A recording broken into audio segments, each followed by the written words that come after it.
Yo, it's your boy p.camp, and Saucy Santana then went on stage and did a rant about how gays run the world. I don't know if I should disagree with him on that, because every time you say something about the LGBT community, everybody lose their mind, and I'm sick of it, okay? Learn how to take a joke like everybody else. But look, he went on the stage and talking about how when you need your hair done, you come to the gays. When you need a stylist, you come to the gays. When you need advice about your baby daddy, you come to the gays. When you need your face done, you come to the gays. He said gays are the blueprint. And if you don't go sit your big back, thick neck, beard wearing self down somewhere, cut it out, man. Listen, the blueprint? How could you be a blueprint to a... But it's like, listen, that's first of all, let me just say, all this over-the-top flamboyant extra stuff y'all be doing, do you, man, do you? But I'm just saying, in my eyes, it looks like a disrespectful caricature of what a black woman is. And you can't tell me it's not. Somebody told me they was in Target and they was watching people stock the shelves. And it was men and women stocking the shelves. Women grabbing stuff, putting it on the shelf. Grab stuff, putting it on the shelf. You at work, right? The gay men,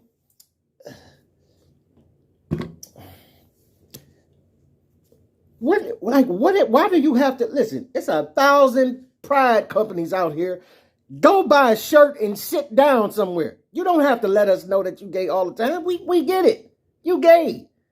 But listen, to have to go through all this extra feminine, over-the-top stuff just to let us know, you know what I'm saying, that you gay is not necessary. It reminds me like back in the day when they used to have the minstrel shows and all that, and the white folks would dress in blackface and then over the top show you how black folk are. Yes, the boss, and let me go on down to the, you know what I'm saying, all that over the top goofy black stuff, and then have, it's like that person putting on blackface and then telling black folks, you know, I can show you a thing or two about how to be black, right? I'm the blueprint to this. Get your notes. Get your notes, Leroy. I'm going to show you how it's done. Pay attention. It's like, what are you talking about, man? Like, you cannot possibly think that you, because you took it and remixed it, that you could now not only not give credit to where it came from, but then disrespect where it came from by saying you are the blueprint. You could never be the blueprint to a woman. You are not a woman. And listen, all the pronouns that y'all want to put on this, all of the surgeries that y'all want to have, it's fine, man. Do whatever you want to do. You want to be extra flamboyant, you want to have surgeries, all that. I'm not saying don't do it. Do whatever you want to do. But the truth is the truth. A woman is a woman. She brings babies into the world. She got that womb that nurtures us for 9 months. Women are life givers. They bring life into this world, and they are incredible nurturers, especially my black women. And I just want to thank black women and all women for everything that they do and everything they are. Now, LGBT community, I'm not trying to rub y'all face in it because y'all can't bring life. But what I am saying is that all these pronouns and stuff y'all want to go by, fine. It is what it is. But the truth is the truth. And because you decide to put on some wigs and fake nails, Saucy Santana, and put on some stilettos and wear dresses and tight clothes, it does not, eyelashes, it does not make you a woman. You put on the dress of a woman, but that doesn't mean that you are fully, and a lot of people disagree with me on this.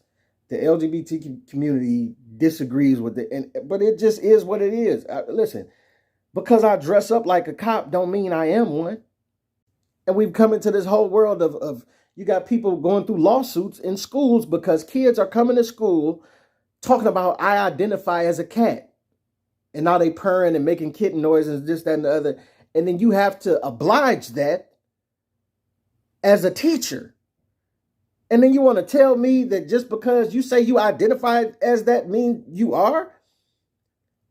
I can't go and identify as a white, I mean, I guess I can in this day and age, but if I identify as a white man, which I wouldn't want to, it don't mean I'm that.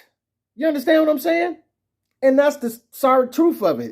If y'all want to get mad at that because y'all want to be who y'all want to be, fine. But I'm just saying, go into a pack of lions and say you identify as a lion, since y'all want to be doing cats and stuff. Just go on in there. right? You don't, no, I ain't talking about raise them from kittens and be with them.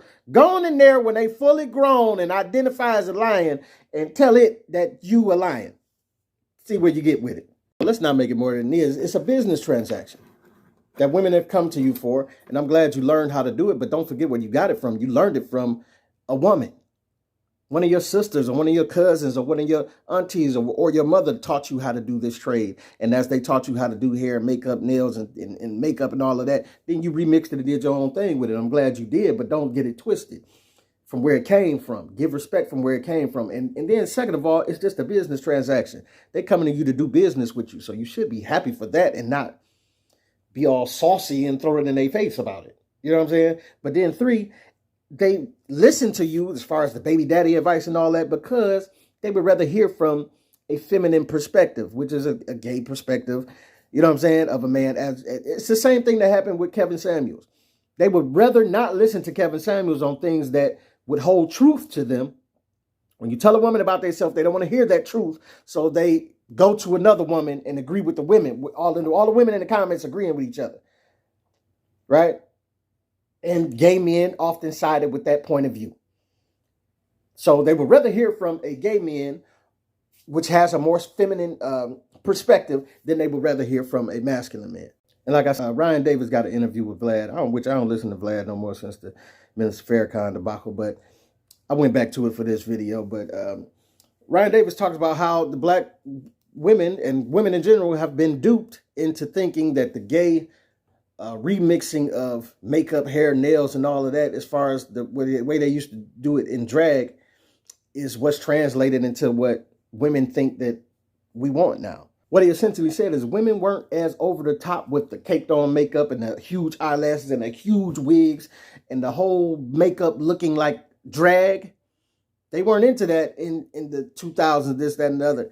You know what I'm saying? But now the style and all of that has transformed and went in that direction. But I'm going to let him explain it. Some of the people who call me homophobic, I've gotten closer to the gay community than y'all would ever touch. No, I'm talking about like 3 times a week being in a gay club for 6 years straight, just supporting my brother. A lot of people wouldn't. So you would go to the gay club with Absolutely, with my brother. To do what? To be his support. And he's still trying to find himself because he's faking who he is all the time. It ain't until we in the club where he feels like I get to be me, and he's still trying to discover who he is. I'm going to say something that's probably not going to be popular, but it is what it is because I was around it. Whenever I used to go to gay clubs like early 2000s, like over a decade ago,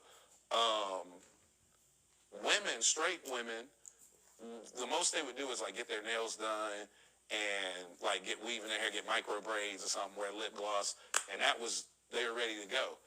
The eyelashes, heavy makeup, fake butts, boob job, that was the gay community. That was when we would go to drag shows and everything. And then the gay community started being like number one and like just styling people and then the makeup game and the hair game and everything. And now I look at women now, women have closed the gap between the drag world and straight women. Straight women actually look more like drag queens now than they ever did before. And they don't even understand. Like, I'm seeing it like, wow, they convinced y'all to make them look more like them.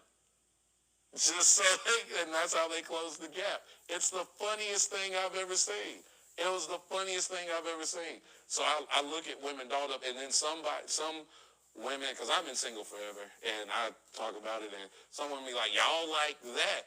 Before fake lashes, before makeup, women were still getting this business. So I don't know what y'all talking about. Right. I'm still here. We're all still here before all of that. The thing is, marketing is wonderful. If I can convince you that you need this, that this is going to make you feel better about yourself, that this is the look you want to obtain, that's the goal. And once I do that, you'll go to that. But if you really look at history, we never needed y'all to wear the fake eyelashes. We never needed y'all to wear weave, heavy makeup. We don't need y'all to have fake butts. J-Lo was like a goddess to most people. She was on the front of every magazine everywhere for having a bubble butt. We didn't need a fake.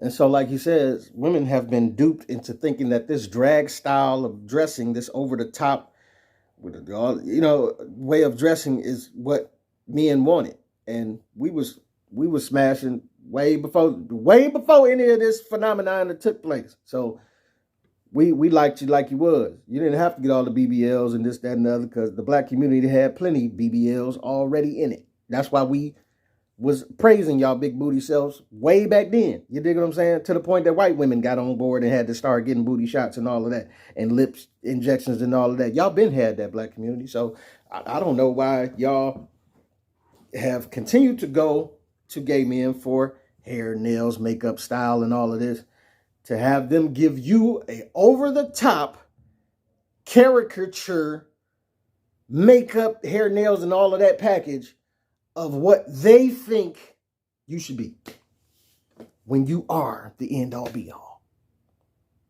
as a woman. You know what it should be. Trust the gut, trust the instincts, trust yourself.